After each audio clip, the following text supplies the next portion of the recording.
بات کرتے ہیں کہ اس سال آرٹیفیشل انٹیلیجنس کی انڈسٹری میں ہوا کیا ہے. کافی زیادہ ڈیولپمنٹس ہیں لیکن پاکستان میں کچھ نہیں ہوا. اس کے بارے میں بھی بات کریں گے. جنوری سے مارچ 2024 میں U S A I executive order release کیا گیا تھا پریزیڈنٹ بائیڈن کی طرف سے. اس میں ایمفیسائز کیا گیا تھا کہ transparency, bias prevention, water marking, a I generated content کو جو ہے باقی ڈیجیٹل کانٹینٹ سے سپریٹ کرنا، ڈفرینشیٹ کرنا، یہ ساری چیزیں بہت ضروری ہیں. اور یہ اسی منتھ میں میٹا نے بھی اپنی یہ پالیسی انٹروڈیوس کی تھی کہ اب سے جو بھی اے I generated content face book per, Instagram per, threads پر، کسی بھی میٹا پلیٹ فارم پر اگر اپلوڈ ہوتا ہے تو اس میں لازمی ایک اے آئی واٹر مارک ہونا ضروری ہے. اس سے فائدہ یہ ہوتا ہے کہ اکثر جو لوگ ڈیجیٹلی اتنے زیادہ لٹریٹ نہیں ہوتے، کیونکہ ناظرین ڈیجیٹل لٹریسی میں بہت فرق ہوتا ہے. جس طرح کی چیزیں میں روز دیکھتی ہوں اپنے کام میں تو میں کلیئرلی ایک تصویر دیکھ کے بتا سکتی ہوں کہ یہ اے آئی جنریٹڈ ہے یا نہیں.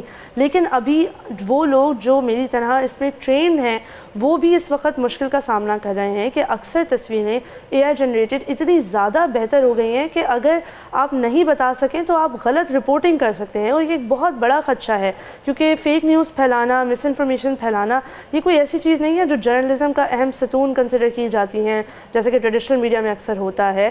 اصل میں یہ چیزیں وہ ہیں جن سے بچا جانا چاہیے. تو اسی لیے اے آئی جنریٹڈ کانٹینٹ کو واٹر مارک کرنا، اس کو کلیئرلی ڈفرینشیٹ کرنا from other content on social media, it's very very important.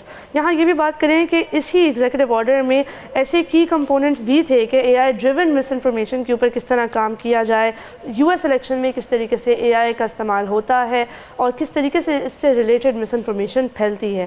اس کے ساتھ ساتھ یونائٹڈ اسٹیٹس نے گلوبل اے آئی پارٹنرشپس پر بھی کافی کام کیا ہے، جس میں یورپین یونین نے بھی اپنا اے آئی ایکٹ بنا دیا ہے. اور اس کے تحت فیس بک کو بالکل ڈفرینٹلی اپنی پالیسیز کو بنانا پڑے گا کیونکہ یورپین یونین نے اے آئی کو امریکہ سے زیادہ بڑا تھریٹ کنسیڈر کیا ہے، ان دا سینس دیٹ امریکن جو گورنمنٹ ہے اور جو امریکن انفراسٹرکچر ہے جو اے آئی پہ کام کرتا ہے، Silicon Valley etcetera, they are very positive about it. ان کا ایک بہت آپٹمسٹک اوپینین ہے آرٹیفیشل انٹیلیجنس اور اس کی ڈیولپمنٹ پر. یہ ہمیں اس سے بھی نظر آتا ہے کہ سیم آلٹمن کے اوپن اے آئی کے انیشیٹو میں کتنی زیادہ انویسٹمنٹ کی گئی ہے. ٹریلینز آف ڈالرز کی ان کا صرف ایکسپیکٹڈ بجٹ ہے جو پوری دنیا کی کئی بڑی حکومتوں کا بجٹ نہیں ہوتا. اتنا ان کا ایکسپیکٹیشن ہے کہ وہ آرٹیفیشل انٹیلیجنس میں انویسٹ کرنے والے ہیں.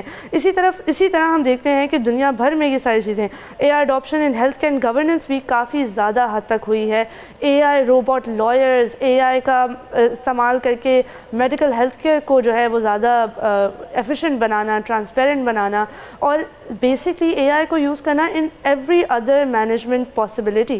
تو یہ یونائٹڈ اسٹیٹس نے ایک ایسا پائنیئر کیا ہے اس کو. ہم چائنا کے بارے میں بات کرتے ہیں لیکن چائنیز گورنمنٹ اتنا لوگوں کو بتاتی نہیں ہے کہ وہ کریں. اب بات کرتے ہیں اے آر کلائمیٹ چینج کے بارے میں. کلائمیٹ چینج میں بھی کافی زیادہ آرٹیفیشل انٹیلیجنس کا استعمال رہا ہے. اے آئی کریکولم یوز ہوا ہے ٹو انہانس کے اسکولس میں کس طریقے سے اے آئی لٹریسی کے اوپر کام کیا جائے، بچوں کو کس طریقے سے اے آئی سے ریلیٹڈ ٹولز اور ٹیکنالوجیز کے حوالے سے ایکسپوز کیا جائے اور کس طریقے سے اس کو سیف بنایا جائے. سب سے زیادہ ساؤتھ کوریا میں اس کے اوپر کام کیا گیا ہے کریکولم کے حوالے سے. اور اب بات کرتے ہیں کہ جولائی ٹو سپٹمبر 2024 میں اے آئی کے ڈیفنس اور سیکیورٹی کے امپلیمنٹیشن بھی کافی حد تک سامنے آئی ہے. اس میں سب سے ٹاپ پر ہے نیٹو، جس کی اڈاپٹیڈ اے آئی سسٹمز نے دکھایا ہے کہ وہ ریئل لائف ملٹری ڈیسیجنز لے سکتے ہیں آرٹیفیشل انٹیلیجنس کی بنیاد پر. اور اس کی کچھ ایگزامپلز یا مینیفیسٹیشنز ہم نے اسرائیل کی اور غزہ کی وار میں بھی دیکھا ہے کہ جس طریقے سے اسرائیل نے آرٹیفیشل انٹیلیجنس کو ابھی سے ویپنائز کرنا شروع کر دیا ہے، جب تک کہ آرٹیفیشل انٹیلیجنس کی فل پوٹینشیل اس وقت ریئلائز ہوئی ہی نہیں ہے اور ابھی سے اس کو ویپنائز کیا جا رہا ہے. اور پھر آپ دیکھ رہے ہیں کہ یہ سینکشنز جو اس وقت ایران پر لگائے جا رہے ہیں نیوکلیئر ڈیل کے حوالے سے، تو یہ کافی ہمیں متضاد بیانات نظر آتے ہیں کہ کس طریقے سے ویپنائز کیا جاتا ہے ٹیکنالوجی کو اور کس طریقے سے اس ویپنائزیشن کو روکا جاتا ہے. یہاں روانڈا میں بھی اے آئی ڈریون ایگریکلچر ٹیکنالوجیز انٹروڈیوس کر دی گئی ہیں کیونکہ آرٹیفیشل انٹیلیجنس ہر چیز میں آپ کی مدد کر سکتا ہے. فارسٹ مانیٹرنگ سے لے کے ایگریکلچرل ٹولز سے لے کے کسی بھی لیول کی اگر آپ ویدر مانیٹرنگ بھی کر رہے ہیں تو آرٹیفیشل انٹیلیجنس کا استعمال ہر چیز میں دنیا بھر میں ہو رہا ہے. چائنا کی بات کرتے ہیں، چائنا نے بھی کافی زیادہ ٹرانسپورٹیشن اور اسمارٹ سٹی نیٹ ورکس بنانے کے لیے آرٹیفیشل انٹیلیجنس کا استعمال کیا ہے.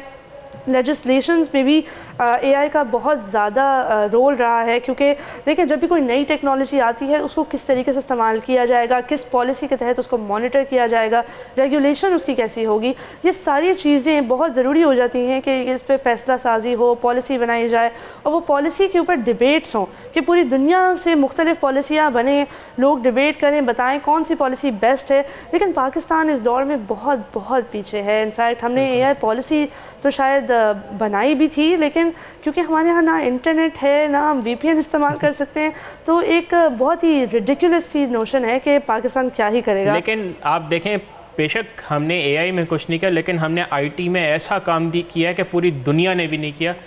آئی تھنک اگر آپ کہتے ہیں میں بتا ہی دیتا ہوں ناظرین، ہم لوگ جو ہے انٹرنیٹ کے وہ حالات ہیں کہ واٹس ایپ کی امیجز یا وائس نوٹس نہیں ڈاؤن لوڈ ہوتے، لیکن اس کے باوجود ہم نے ایک ایسی آئی ٹی سٹی بنانے کا اعلان کیا حکومت پنجاب نے لاہور میں، جہاں پہ 150 فٹ لمبی اور 250 فٹ چوڑی سڑکیں ہوں گی۔ آپ بتائیں پوری دنیا نے ایسا انقلابی کام کوئی کیا آئی ٹی کے شعبے میں؟ پاکستان جب آتے ہیں ہم تو ایسا نظر آتا ہے کہ شاید روڈ سے ہی بنتا ہے آرٹیفیشل انٹیلیجنس، اور اگر روڈیں اور موٹر ویز بن جائیں تو شاید ترقی بھی ہو جائے گی۔